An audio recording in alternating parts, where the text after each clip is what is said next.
Assalamualaikum warahmatullahi wabarakatuh. Selamat berjumpa kembali dengan kami di kanal YouTube 1001 Ide. Pada video kali ini kita akan membahas soal PTS ataupun soal PAS, mata pelajaran Pendidikan Agama Islam dan Budi Pekerti, kelas 8 Sekolah Menengah Pertama, kurikulum Merdeka Belajar. Semesternya adalah semester yang pertama. Sebelum lanjut pada video pembahasan, kami mengucapkan terima kasih atas dukungannya terhadap perkembangan channel ini, yaitu dengan menekan tombol subscribe dan mengaktifkan tombol notifikasinya untuk mendapatkan informasi terbaru dari channel ini. Kita mulai dari bagian yang pertama. Berilah tanda sirang pada huruf A, B, C, atau D pada jawaban yang paling benar. Soal yang pertama, surat Ar-Rum ayat 41 menjelaskan bahwa kerusakan yang terjadi di alam semesta merupakan akibat dari titik-titik. Pilihannya A, siksa Allah Subhanahu wa Ta'ala, B, alam semesta yang sudah tua, C, perilaku manusia, dan D, rahmat Allah Subhanahu wa Ta'ala. Maka jawabannya adalah yang C, perilaku manusia. Soal yang kedua, berbagai buah-buahan yang ditemukan Allah Subhanahu wa Ta'ala setelah Allah Subhanahu wa Ta'ala menurunkan hujan merupakan titik-titik. Pilihannya A, rezeki bagi manusia, B, ujian bagi manusia, C, keindahan alam semesta, dan D, bukti kekuasaan Allah Subhanahu wa Ta'ala. Jawabannya adalah yang A, rezeki bagi manusia. Selanjutnya soal yang ketiga. Lafal berikut yang berarti menundukkan adalah titik-titik. Pilihannya tadhkuru, B, subhana, C, muqrinin, dan D, sakhara. Maka jawaban yang paling tepat adalah yang D, sakhara. Soal nomor 4. Kerusakan dalam surat Ar-Rum ayat 41 diistilahkan dengan titik-titik. Pilihannya A, al-barri, B, al-bahri, C, al-fasad, dan D, sahara. Maka jawabannya adalah C, yaitu al-fasad. Soal nomor 5. Huruf Ro dapat dibaca dengan cara tafhim dan tarkik. Adapun ketentuan huruf Ro dibaca tarkik adalah titik-titik. Pilihannya A, berharakat kasroh atau berharakat sukun yang didahului oleh huruf berharakat kasroh, B, berharakat kasroh atau berharakat sukun yang didahului oleh huruf berharakat fathah, C, berharakat fathah atau berharakat sukun yang didahului oleh huruf berharakat fathah, dan D, berharakat domah atau berharakat sukun yang didahului oleh huruf berharakat domah. Maka jawabannya adalah yang A, yaitu berharakat kasroh atau berharakat sukun yang didahului oleh huruf berharakat kasroh. Menyembunyikan huruf-huruf tertentu dengan suara atau bacaan tipis merupakan pengertian titik-titik. Pilihannya A, tarkik, B, tafhim, C, gunah, dan D, qalqalah. Maka jawaban yang tepat adalah yang A, yaitu tarkik, yaitu dibacanya tipis. Selanjutnya soal nomor 8. Perhatikan potongan ayat berikut. Litas tawu ala duhurihi. Huruf Ro pada potongan ayat tersebut dibaca titik-titik. Berarti duhurihi. Pilihannya adalah A, tafhim, B, tarkik, C, gunnah, D, qalqalah. Jawabannya adalah yang A, tafhim. Berarti tafhim itu dibacanya tebal.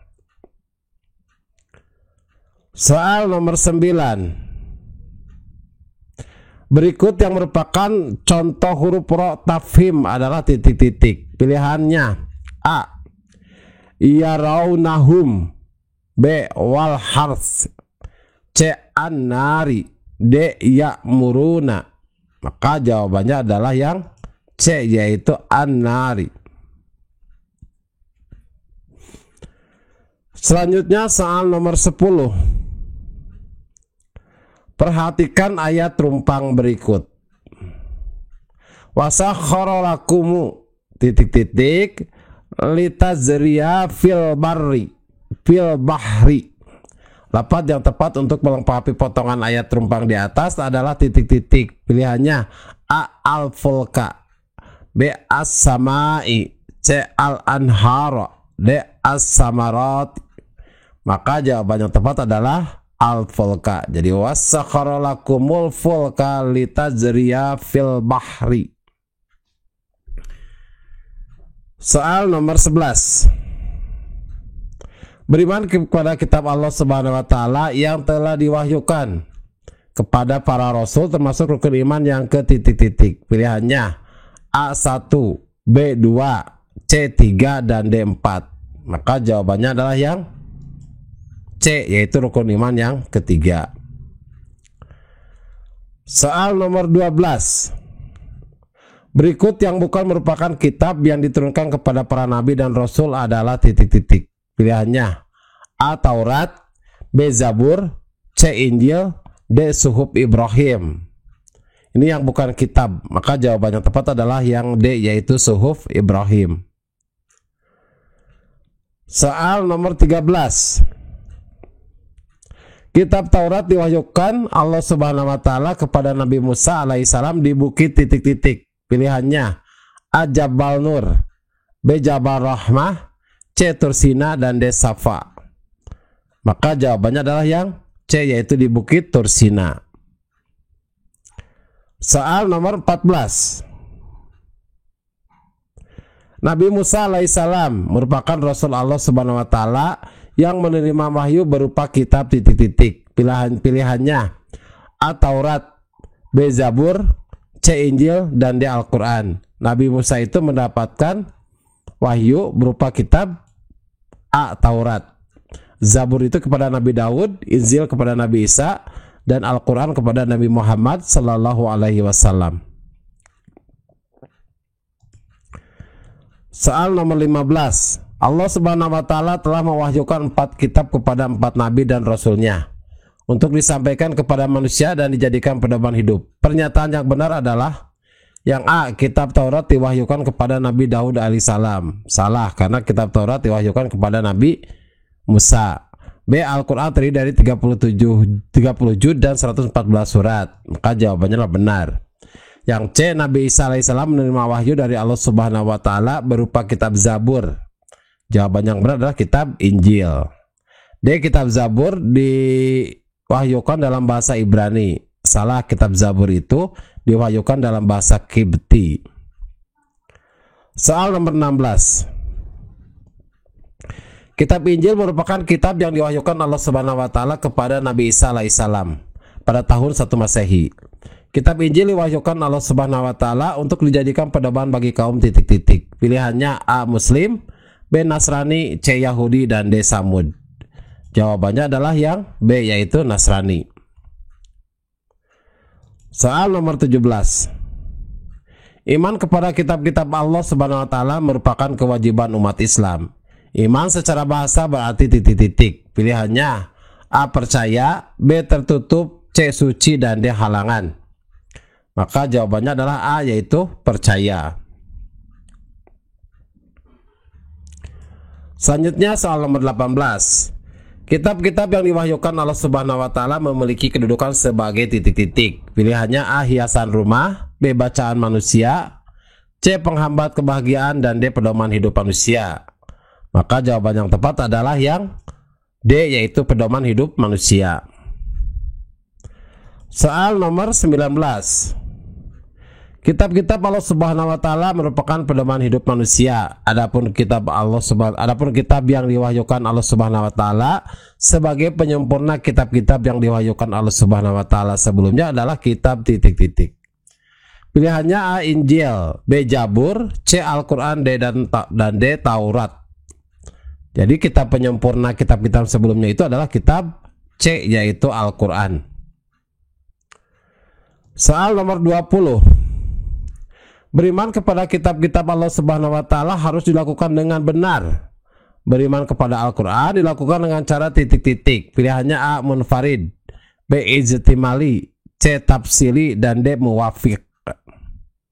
Maka jawaban yang tepat adalah C, yaitu tafsili. Soal nomor 21. Sikap atau perilaku yang dimiliki seseorang yang senantiasa berpijak pada kebenaran, terhindar dari indikasi kemunafikan, kepalsuan, rekayasa, basa-basi, kepura-puraan, dan perbuatan manipulatif dinamakan titik-titik. Pilihannya A. Istiqomah, B. Jujur, C. Adil, dan D. Sederhana. Jawaban yang tepat adalah B, yaitu jujur. Soal nomor 22. Perhatikan hadis berikut. Alaikum bis-sadqi fa inna sadqa yahdi ilal birra wa innal birra yahdi ilal jannah. Hadis tersebut menjelaskan bahwa perilaku jujur dapat menunjukkan seseorang pada titik-titik. Pilihannya A. Kebaikan, B. Kekayaan, C. Keberanian, dan D. Kesempurnaan. Maka jawabannya adalah A, pada kebaikan. Soal nomor 23. Dimanapun kita berada, kita harus berlaku jujur. Di sekolah kita harus berlaku jujur kepada titik-titik. Pilihannya A. Teman-teman, B. Penjaga sekolah, C. Bapak dan Ibu guru, D. Semua warga sekolah. Maka jawabannya kita harus jujur kepada semua warga sekolah. Soal nomor 24. Ketika hendak berbelanja, Bu Halimah menemukan selembar uang kertas senilai Rp50.000 di jalan depan rumahnya. Sikap yang harusnya dilakukan Bu Halimah adalah titik-titik. Pilihannya A. Membiarkan uang tersebut tetap berada di jalan, B. Mengambil uang tersebut dan mengumumkannya kepada warga, C. Mengambil uang tersebut dan menggunakannya untuk berbelanja, D. Mengambil uang tersebut dan menjedakkannya kepada orang lain. Jawabannya adalah mengambil uang tersebut dan mengumumkannya kepada warga. Soal nomor 25. Jujur secara bahasa berasal dari kata as-sidqi, as-sidqu atau tasdikun yang berarti titik-titik. Pilihannya A. Benar, B. Percaya, C. Tenang, dan D. Tertutup. Maka jawaban yang paling tepat adalah yang A, yaitu benar. 26. Pak Danang meminjam uang kepada Pak Rendra sebesar Rp1.000.000. Dengan kesepakatan, Pak Danang akan mengembalikan uang pinjamannya tersebut dalam waktu 1 bulan. Tepat pada hari yang menjadi kesepakatan untuk mengembalikan uang pinjamannya tersebut, Pak Danang menyerahkannya kepada Pak Rendra. Cerita tersebut menunjukkan adanya penerapan sikap amanah terhadap titik-titik. Pilihannya A. Allah Subhanahu wa Ta'ala, B. Diri sendiri, C. Sesama manusia, dan D. Masyarakat. Berarti ini adalah C, sesama manusia, karena Pak Danang dengan Pak Rendra. 27. Akhir-akhir ini banyak diberitakan tentang tertangkapnya pejabat negara yang melakukan tindak korupsi atau suap. Para pejabat yang melakukan tindak korupsi atau suap menunjukkan bahwa pejabat tersebut tidak memiliki sikap titik-titik. Pilihannya A. Istiqomah, B. Amanah, C. Khianat, dan D. Saja'ah. Jawabannya adalah B, berarti tidak mempunyai sifat amanah. 28. Perhatikan ayat rumpang berikut. Innallaha ya'murukum ang tuwadu. Nah, titik-titik. Lafal yang tepat untuk melengkapi ayat rumpang di atas adalah titik-titik. Pilihannya A. Al-amanati, B. An-nasi, C. Basiran, dan D. Bil adli. Jadi yang tepat adalah yang A. Innallaha ya'murukum ang tuwaddul amanati. 29. Sikap amanah dapat menghindarkan seseorang dari ciri-ciri munafik, karena orang yang amanah tidak akan titik-titik. Pilihannya A. Dusta, B. Khianat, C. Ingkar janji, dan D. Sombong. Jadi orang yang amanah itu tidak akan khianat. Soal nomor 30. Sikap yang benar apabila diberi amanah, kecuali A. Menolak karena tidak mampu, B. Memusuhi orang yang memberi amanah, C. Menerima dengan penuh kehati-hatian, dan D. Menerima dan menjalankan dengan penuh tanggung jawab. Maka jawaban yang paling tepat adalah yang B. Karena kecuali berarti memusuhi orang yang memberi amanah. Selanjutnya soal nomor 31 ini adalah bagian 2, jadi soalnya adalah soal esai. Sebutkan contoh perilaku sebagai bentuk menjaga kelestarian alam. Ini jawabannya adalah mengurangi penggunaan plastik sekali pakai, menanam dan merawat tanaman, serta mendaur ulang sampah organik. Selanjutnya soal nomor 32. Jelaskan pengertian iman kepada kitab Allah. Jadi iman kepada kitab Allah itu artinya membenarkan bahwa Allah Subhanahu wa taala mempunyai kitab-kitab yang diturunkan kepada para rasulnya. Selanjutnya soal nomor 33. Apa yang dimaksud dengan suhuf? Suhuf adalah lembaran-lembaran wahyu Allah Subhanahu wa taala yang diwahyukan kepada nabi dan rasul Allah Subhanahu wa taala, berisikan puji-pujian, zikir dan nasihat-nasihat. Soal nomor 34. Buatlah masing-masing 2 contoh amanah kepada Allah Subhanahu wa taala, sesama dan diri sendiri dalam kehidupan sehari-hari. Ini contoh amanah kepada Allah Subhanahu wa taala, berarti melaksanakan ibadah salat atau menunaikan ibadah haji.